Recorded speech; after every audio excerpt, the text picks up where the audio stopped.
નમસ્કાર મિત્રો, સ્વાગત છે તમારું આજના એક નવા વિડીયોમાં। ગુજરાત રાજ્યમાંથી એક મોટી અને ગંભીર ખબર આવી રહી છે જે હજારો પરિવારના જીવનને જે છે તે અસર કરી શકે છે। આપણે વાત કરી રહ્યા છીએ રેશન કાર્ડની।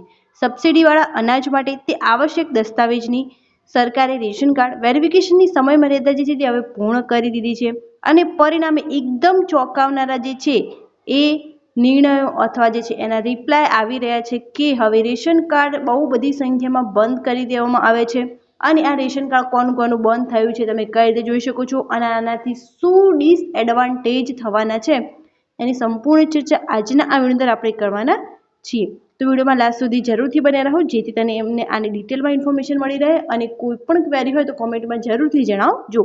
રાજ્યમાં 28,000 રેશન કાર્ડ રદ કરવામાં આવે છે અને આ એ માત્ર શરૂઆત જ હોઈ શકે છે કેમ કે હજુ બધી ચકાસણી નથી થઈ। 28,000 જે છે તે રેશન કાર્ડ ઓલરેડી બંધ કરી દેવામાં આવ્યા છે। મીન્સ હવે એમને રેશન કાર્ડની અંદર કોઈ પણ વસ્તુ મળવાપાત્ર રહેશે નહીં।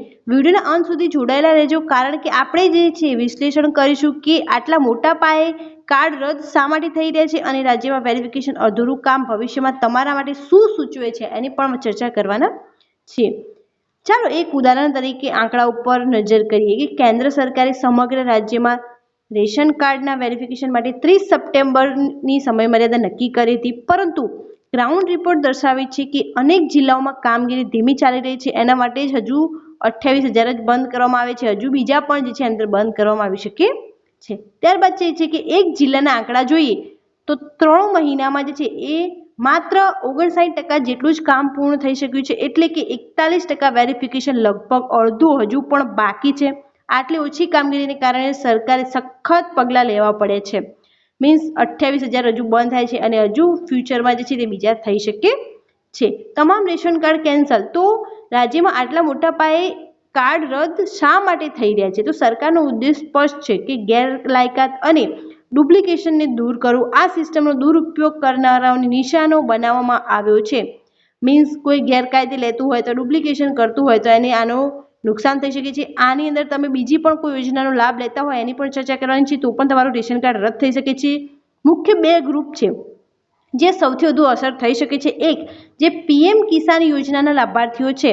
હજારો રેશન કાર્ડ રદ કરવામાં આવ્યા કારણ કે કાર્ડ ધારકો પીએમ કિસાન યોજના એટલે ખેડૂત સહાય કાર્યક્રમના પણ લાભાર્થી હતા।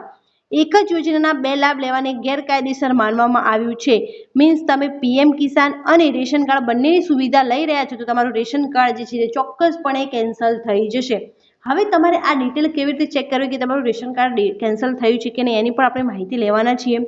મુખ્ય 2 ગ્રુપની અંદર બીજું ગ્રુપ છે કે કરદાતાઓ અને ઉચ્ચ મૂલ્યની સંપત્તિ જે લોકો આવકવેરો ભરતા હતા જેમની પાસે 4 પૈડાવાળું વાહન 4 વ્હીલર હતું અથવા જેઓ જીએસટી રજિસ્ટર હતા તેમના કાર્ડ પણ રદ કરવામાં આવે છે। જેમની ઊંચી આવક છે, જે લોકો આવકવેરો ભરે છે, જેમની પાસે 4 પૈડાવાળું એટલે કે કાર છે અથવા મોટર વ્હીકલ છે અથવા જે જીએસટી રજિસ્ટર છે એમને તેમના કાર્ડ રદ કરી દેવામાં આવે છે। ત્યારબાદ સરકારનો સંદેશ સ્પષ્ટ છે કે જો તમે પહેલેથી જ નોંધપાત્ર સરકારી સહાય મેળવી રહ્યા હોય અથવા આર્થિક રીતે સદ્ધર હોય તો તમે સબસિડીવાળા એનએફએસએ કાર્ડ હેઠળ રેશન મળશે નહીં।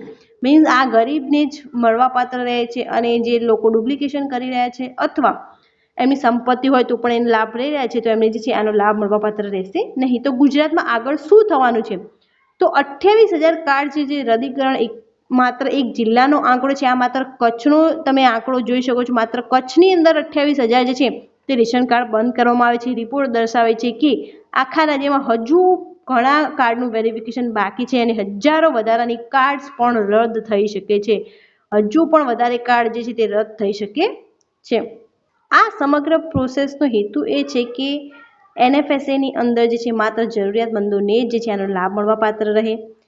જો તમે ગુજરાતમાં રહો છો અને તમારી રેશન કાર્ડની સ્થિતિ વિશે તમે અનિશ્ચિત છો તો તરત જ તમારા વિસ્તારના તાલુકા અથવા જિલ્લા પુરવઠા કચેરીનો સંપર્ક કરો। રાહ ન જુઓ, તમે તમારા લાભો ગુમાવી શકો છો। તમને અનિશ્ચિતતા હોય તો તમે તમારા તાલુકા અથવા જિલ્લાની પુરવઠા કચેરીની જાણ કરી શકો છો, ત્યાંથી માહિતી લઈ શકો છો। સરકારની આ કાર્ય વિશે તમારું શું કહેવું છે? શું આ દુરુપયોગ રોકવા માટે જરૂરી તો કોમેન્ટ્સમાં તમારા વિચારો જરૂરથી જણાવજો અને આ વિડીયોને વધુથી વધુ શેર કરી દેજો જેથી જેમને પણ આમાં મુશ્કેલી આવી હોય એ એમને જિલ્લા અથવા તાલુકા પુરવઠા અધિકારી અથવા કચેરીનો સંપર્ક કરી એની માહિતી લઈ શકે। Thank you so much for watching.